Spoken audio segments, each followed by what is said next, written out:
दोस्तों नमस्कार। दोस्तों, देश लड़खड़ाता रहा, वो लड़खड़ाते हुए देश में भी पैसे की उगाही के रास्ते बनाते रहे। वो ना तो इस देश के गांव को बचा पाए, वो ना तो इस देश के शहरों को स्मार्ट बना पाए, वो ना तो इस देश में किसानी को बचा पाए और ना ही ईमानदारी का पाठ नौकरशाहों को पढ़ा पाए। सियासत की धार कैसी धार होती है, हमें लगता है कि आज इस पैनेपन को आपको महसूस करना चाहिए। इस वायरस ने हमारे कई अपनों को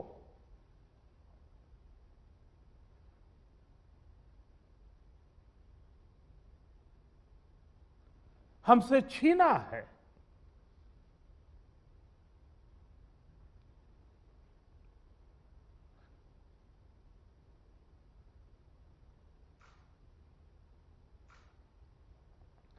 मैं उन सभी लोगों को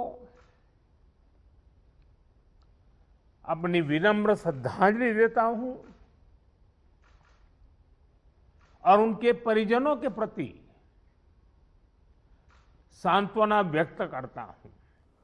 सत्ता का ये पैनापन आंसुओं और भावुकता को अगर ढाल बना ले, वह भी तब जब इस देश के प्रधानमंत्री अपने ही लोकसभा क्षेत्र के लोगों से बात कर रहे हों, वहां के डॉक्टरों से बात कर रहे हों और वो जानते हों कि उस जगह पर उन्होंने 4 गांव गोद भी लिए हुए हैं और किसी भी गांव की हालत ऐसी नहीं है कि उस गांव के लोग अगर बीमार पड़ जाएं तो उस गांव के भीतर एक अस्पताल भी होगा जो उनका इलाज कर सके। दरअसल यह पैनापन एक ऐसी परिस्थिति को जन्म देता है जिसके आगे और पीछे नागरिक नहीं होते हैं, लोग नहीं होते हैं, बल्कि कहीं ना कोई ऐसा गणित होता है जो शायद सत्ता को बरकरार रखने की दिशा में और उसकी नीतियों को मान्यता दिलाने की परिस्थितियों के साथ लोगों के मन से जुड़ जाए। लेकिन मौजूदा हकीकत क्या वाकई इसकी इजाजत देती है? क्योंकि इस देश के भीतर में क्या वाकई गांव बच पा रहे हैं, किसानी बच पा रही है, शहर भी बच पा रहे हैं, कोई इंफ्रास्ट्रक्चर ऐसे पायों पर खड़ा है जहां से यह उम्मीद और आस बन सके कि आने वाले वक्त में इसका आसरा मिल जाएगा? यह कैसा सफर है और इस सफर पर आज आपको हम जरूर लिए चलेंगे। हो सकता है इसकी धार आपको चुभन महसूस करा दे, हो सकता है आप उन नीतियों के आसरे अब भी ख्वाब को पाले रहें, हो सकता है आपकी उम्मीद टूटे नहीं, उम्मीदें बनी रहे, लेकिन फिर भी हकीकत की जमीन पर नंगे पांव चलने की कोशिश आज जरूर कीजिए। क्योंकि भारत ही वह देश है जिसने इस देश में शहरों को स्मार्ट बनाने का सपना पाला। भारत ही वह देश है जिसने पूंजीपतियों से कहा कि वह किसानी में पैसा झोंक दे, जिससे इस देश का किसान रईस हो जाए, इस देश के भीतर में खेती संभाले हुए लोगों की जिंदगी बेहतरीन हो जाए। भारत ही वो देश है जिसने 100 से ज्यादा पिछड़े जिलों को एस्पिरेशनल डिस्ट्रिक्ट कहकर उसे बेहतरीन बनाने का सपना संजोया।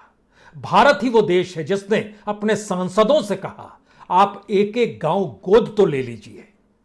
तो हमें लगता है कि आज एक ऐसे सफर पर आपको लिए चलते हैं जिस सफर का पाठ आने वाले वक्त में आपके जहन में इसलिए गूंजेगा क्योंकि आप गांव, शहर, किसानी, नौकरशाही, इससे इतर कुछ सोच नहीं सकते हैं और इसके अलावे कुछ बन नहीं सकते हैं। सफर की शुरुआत कहां से की जाए? स्मार्ट सिटी से की जाए, जो शहरों में रहते हैं लोग। शहरों में जो परिस्थिति थी, जो अस्पतालों की परिस्थिति आंखों के सामने रेंगने लगी, उसमें लोग अस्पतालों में जाने से कतराने लगे। तो फिर स्मार्ट सिटी का मतलब क्या है? स्मार्ट सिटी 25 जून 2015 को ख्वाब पाला गया, इस देश के 100 शहरों को स्मार्ट बना दिया जाएगा।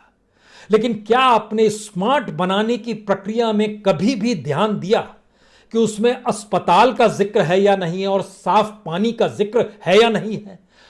5000 से ज्यादा प्रोजेक्ट्स का उसमें जिक्र था, लेकिन अस्पताल का जिक्र नहीं था। उसमें स्वच्छ पानी शहरों में रहने वाले लोगों को टैप के जरिए मिल जाए, इस बात का जिक्र नहीं था। तो फिर किस बात का जिक्र था और यह कौन सी स्थिति थी और कैसे शहर थे वो? और संयोग ऐसा है कि अलग अलग तरीके से जब स्मार्ट सिटी का चयन किया गया, 98,000 करोड़ यह बजट सरकार ने 2015 में ऐलान किया और उसके जरिए जिन प्रोजेक्ट्स की रूपरेखा रखी उसमें तकरीबन 2.5 लाख करोड़ से ज्यादा कमाई अलग अलग प्रोजेक्ट्स के जरिए इन स्मार्ट सिटी से होनी थी। सिर्फ पैसे का जिक्र था, सिर्फ प्रोजेक्ट्स का जिक्र था, सिर्फ प्रोजेक्ट्स के जरिए कमाई का जिक्र था, जिंदगी का जिक्र नहीं था। गाड़ियों का जिक्र था, सड़क का जिक्र था, इंटरनेट का जिक्र था, डिजिटल भारत का जिक्र था। हर उस चीज का जिक्र था जो एक बेहतरीन व्यक्ति को जिंदगी जीने के लिए आगे बढ़ने के लिए चाहिए। लेकिन आगे बढ़ने के लिए व्यक्ति को जिंदा रहना है, यह दृष्टि उस पूरे प्रोजेक्ट में कहीं नहीं थी। और जब हम आपसे इस बात का जिक्र कर रहे हैं तो इसमें 58,000 करोड़ में 48,000 करोड़ रुपए सीधे सीधे स्मार्ट सिटी मिशन के दायरे में रखे गए। बाकी 50,000 करोड़ रुपए के लिए एक योजना बनाई गई अमृत करके। अमृत यानी Atal mission for rejuvenation and urban transformation, यानी शहर में रहने वाले लोगों को और बेहतरीन जिंदगी कैसे किस रूप में मिलेगी, इस दिशा में चीजें आगे बढ़ाई गई। और यहीं से सवाल शुरू हुआ कि आखिर 2014, 15, 16, 17, 18, 19, 20 और 22 तक का टारगेट था कि 22 तक में ये सारे शहर खड़े हो जाएंगे स्मार्ट बनकर। आज हम 2021 में खड़े हैं। तो आपको जानना जरूर चाहिए, पहले राउंड में जो 20 शहर चुने गए उसमें 3 शहर सबसे ज्यादा मध्य प्रदेश के थे। मध्य प्रदेश का भोपाल, मध्य प्रदेश का इंदौर, मध्य प्रदेश का जबलपुर। इन तीन जगहों पर मार्च और अप्रैल का डाटा हम आपके सामने रख देते हैं, तब आप अस्पतालों की परिस्थितियों को समझ पाएंगे। और मरीजों की संख्या जब शहरों में बढ़ती है और वहां पर स्मार्ट सिटी किस रूप में कब्रगाह में तब्दील होती है, आज इसे भी समझिए। क्योंकि मार्च के महीने में 1 मार्च से 30 मार्च तक इंदौर में 306 मौत कोविड से हुई, लेकिन अप्रैल के महीने में यह 2,259 पर पहुंच गई।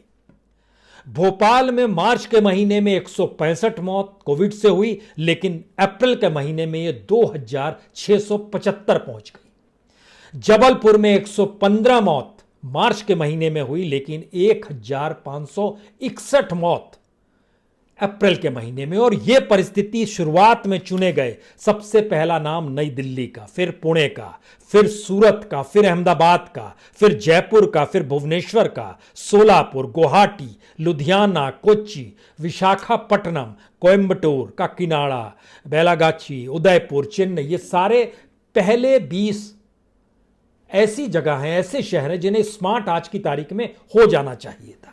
लेकिन यहीं पर मौत का तांडव नाच रहा था। हर फेज में अलग अलग शहर